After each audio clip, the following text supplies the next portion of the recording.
If you can still hear your mother's voice, you're rich. I was rich once too, but I was busy. Now I'm old, and silence answers me instead. I'm 75 years old. My hands shake when I hold this photograph. The edges are torn, the colors faded, just like my memories. But her face is still clear. My mother, she is standing near the doorway, smiling softly, as if she is about to call my name again. I stare at the picture for a long time, and suddenly I hear her voice, not outside, but inside my heart. "Son, come here."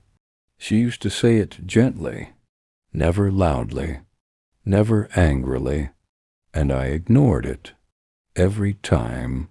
When I was young, I was always busy building a career, busy chasing money, busy proving I was important. My phone rang often back then. Clients, meetings, deadlines, and sometimes my mother. She would call just to ask, "Did you eat? Are you tired? When will you visit?" I remember looking at my phone and thinking, I'll call her back later. Later became tomorrow. Tomorrow became next week. Next week became months. I thought she would always be there.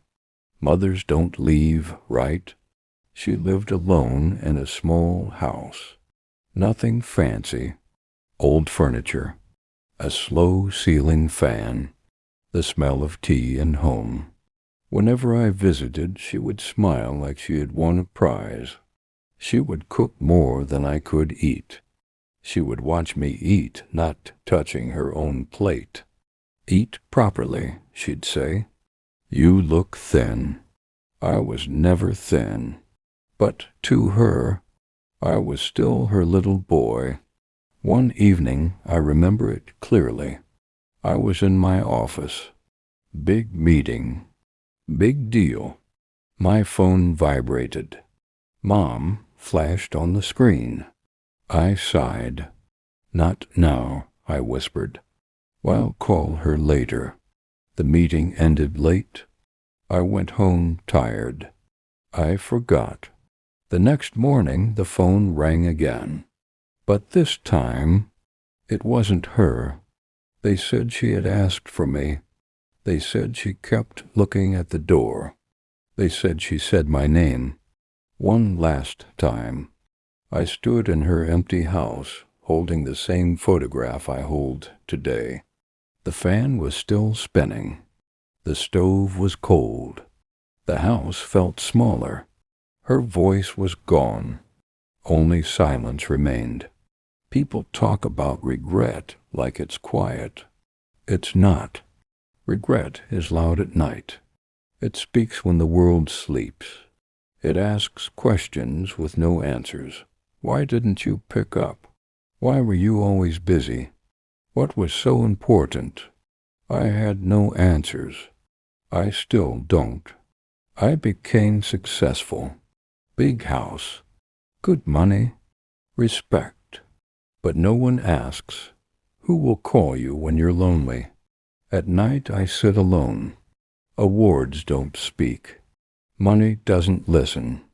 I would trade all of it for one more call. One more. "Son, come here." Youth thinks time is endless. It isn't. Parents don't need much. They need presence. They need attention. They need to feel remembered. One day the calls stop. And when they do, no success can fix that silence. I look at her photograph again. My voice breaks. "I'm here, Mom," I whisper. "I'm not busy anymore, but it's too late. So if you're listening to me, if your phone rings and it's your mother, answer it. Sit with her. Listen to her stories.